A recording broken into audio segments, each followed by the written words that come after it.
I remember the smell of clay more than anything. Cool, wet earth beneath my nails, the scent rising as I turned the wheel. I was a potter in the 18th century Gyeongju, when the mist came down from the hills each morning and the roosters called from every courtyard. My hands were never clean. They were shaped by the same soil I shaped every day.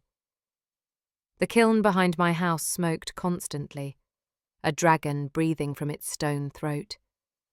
I would feed it pine logs through the night, the air thick with resin and ash. My wife, Hanul, brought me rice porridge before dawn.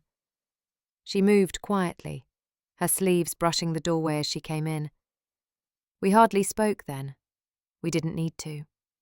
Her presence settled around me like warmth from the kiln. Sometimes merchants from the port would come to see my work. Bowls with pale blue glaze, jars painted with cranes and reeds. They haggled, as merchants do, but when they touched the pieces, they softened.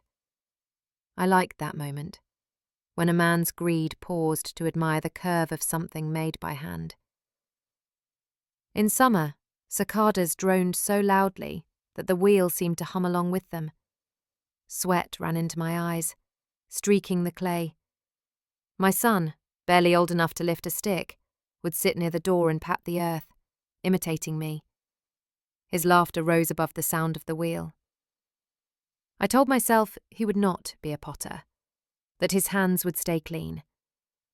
But he watched me too closely.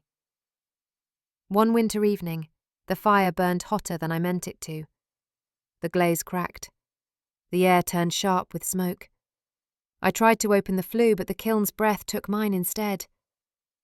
When I awoke, or thought I did, I saw the room washed in orange, Hanul calling my name through the haze. Then there was only stillness. Now when I think of that life, I remember not the fire, but the wheel turning. The rhythm of it, steady and endless.